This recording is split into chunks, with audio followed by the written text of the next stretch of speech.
Good morning, good morning, good morning. Bangon, bangon, bangon na mga kigwars kay buntag na. Pamangon na mo. So mag-a-update ako sa inyo mga kigwars regarding sa aking lagnat, meron pa rin. Aray, masakit pa rin yung katawan ko. Alam niyo ba mga kigwars, magmas lang ako, okay? Kasi nandito sa Ratchan. So maririnig niyo ba? Mahirap talaga magkasakit kapag may anak kasi gusto mo magpahinga pero hindi ka makapahinga mga kigwars kasi aasikasuhin mo pa yung baby mo. Ayan. Tapos ayaw sa ay nako. Tapos mga kigwars, by the way, dito kami sa living room natutulog mga kigwars kasi nagkahawaan kami ng asawa ko. Hinawaan ko siya. So meron din siyang kagaya sa akin mga kigwars. Kaya nilayo ko muna si Sarah Chan sa asawa ko. Pero andito si Sarah Chan sa akin, di ba? Meron din ako. Nag-worry din ako mga kigwars. Kaya, iwan ko, pray ako mga kigwars everyday na hindi mahawaan si Sarah Chan. Kasi mahirap pag yung baby mo mahawaan, di ba? Baby pa siya. So, ito na talaga. Ito yung pinakayaw ko talaga mga kigwars. Sino naman ang may gusto, di ba, na magkasakit? Hindi ba? Walang tao na gusto magkasakit mga kigwars. Kaya health is wealth talaga. So pasensya sa vlog ko mga kigwars. Andito lang sa living room. Andito lang sa bahay. Kasi bawal pa kami lumabas mga kigwars. Isolate muna kami.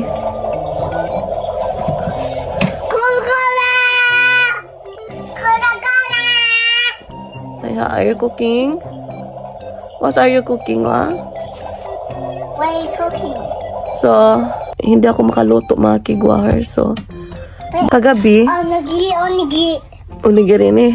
Kagabi, bumili na yung asawa ko ng mga instant na pagkain. Yung ready to eat na mga kigwars. Kasi, alam niya hindi ako makaluto. Tapos siya din.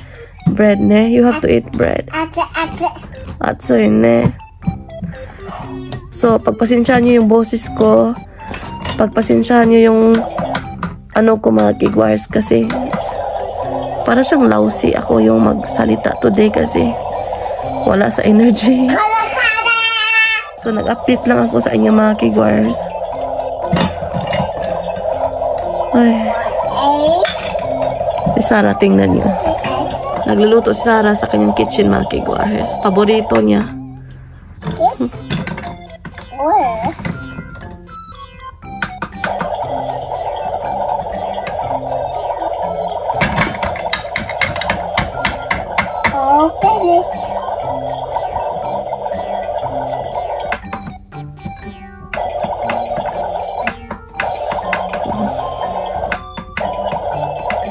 So, yung asawa ko ay andun pa sa bedroom. Oh no, what happened? No! You can't push it. So, ito yung pinakaayaw ko mga kigwars man na nakahawa ako. Walang choice kasi, andito na. Kahit na nag-taking care ako, yung nagmamas talaga ako mga kigwars. One place lang kami, diba? So, makahawa talaga. Guilty din ako mga kigwars kasi nang dahil sa akin, nagkasakit yung asawa ko din. Worry din ako. Kasi hindi din siya makatrabaho mga kigwars. Sabi ko kagabi, pasensya na talaga. Sabi niya, bakit daw nag-ask ako ng sorry sa kanya eh. Natural naman talaga niyan. Mahawaan, magkahawaan. Kasi one place lang kami. Bus and train eh. Go school, but You want to go to the school? yes. Hoy, Kuwen? No, mommy. Yes. No, mommy cannot work, di siya? I am sick. Sabi niya, wag daw ako mag-guilty, wag daw ako mag-ano mga kigwars kasi part sa life daw talaga ito. So, hindi talaga maiiwasan. Kahit iiwasan mo pa, pray lang kami always mga kigwars na madali itong mawala para bread. So, madali itong mawala para babalik yung aming energy. Ayan. So, si Sarah naglalaro. Si hi mga kigwahers. Yummy? Yummy? Yum.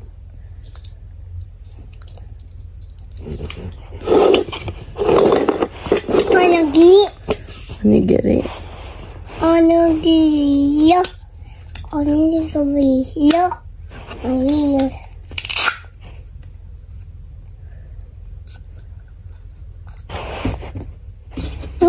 Yum.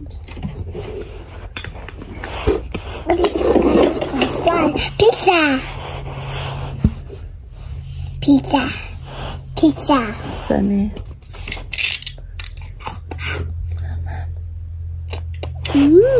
Pasensyahan nyo sa aking vlog mga kigwars na parati ako nagmamas kasi para hindi ko mahal sa Sarah-chan kasi dito siya sa akin all the time. I hope and I pray na okay ang lahat kay Sarah-chan mga kigwars. Yun. See you later.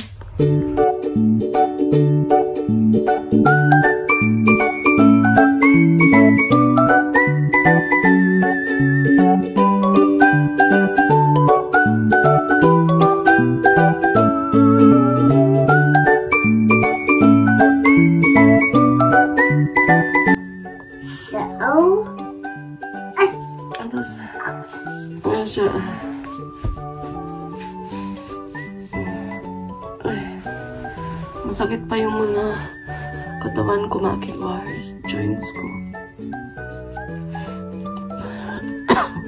Inom tayo ng Algero mga kigwars.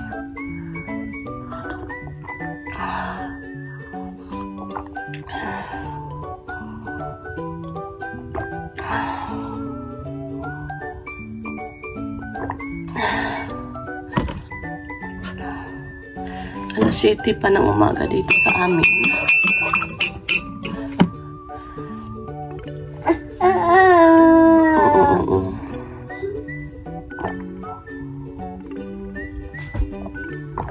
Ayan, natapos ko ng inumin.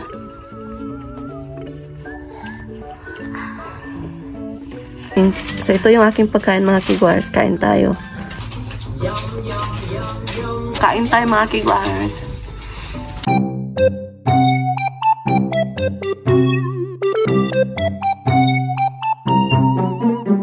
Prepare my medicine, honey. Oh my God, po.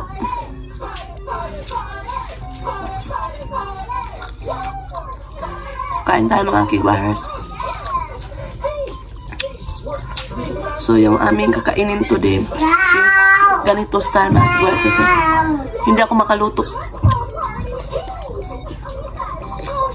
Masakit ako.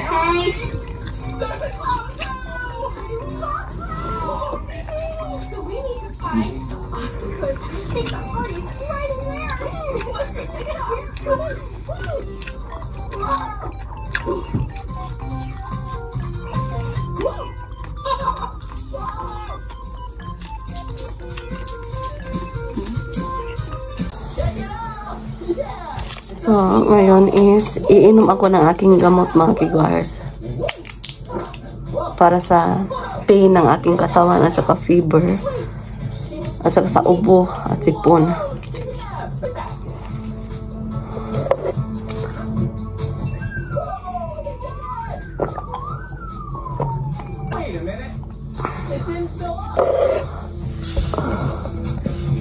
Maglaba muna ako mga kigwahers kasi marami akong labahin.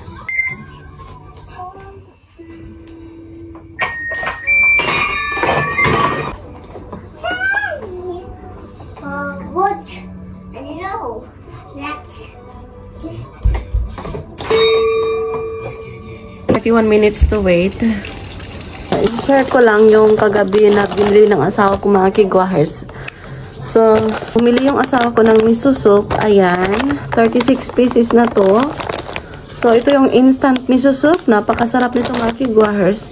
So, ito yung aming ginagamit talaga, kinakain dito sa Japan. And then, bumili yung asawa ko nito mga kigwahers. Napakasarap nito, gyudon.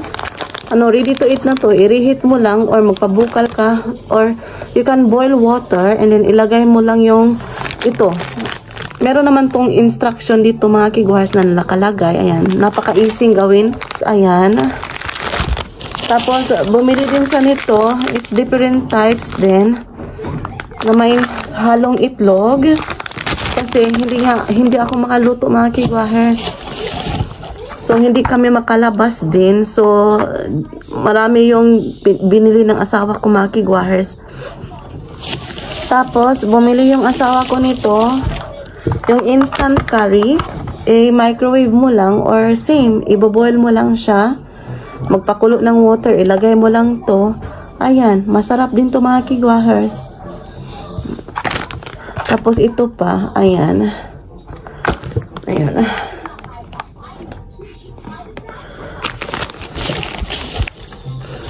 And bumili din yung asawa ko ng fried chicken. Ito. So ayan, so ito yung lunch namin.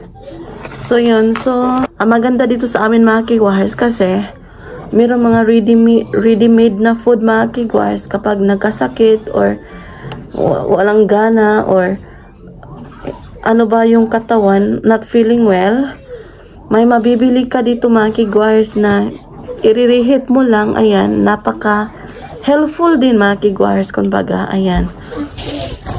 So yun yung nabili ng asawa ko mga kigwahers sa supermarket. So, while waiting for the labahin, maglilinis ako ng konti mga kigwahers tapos mag-relax. Kasi ko kaliton yung sarili ko mga kigwahers kasi baka mabinat ako. Ayun, so see you later.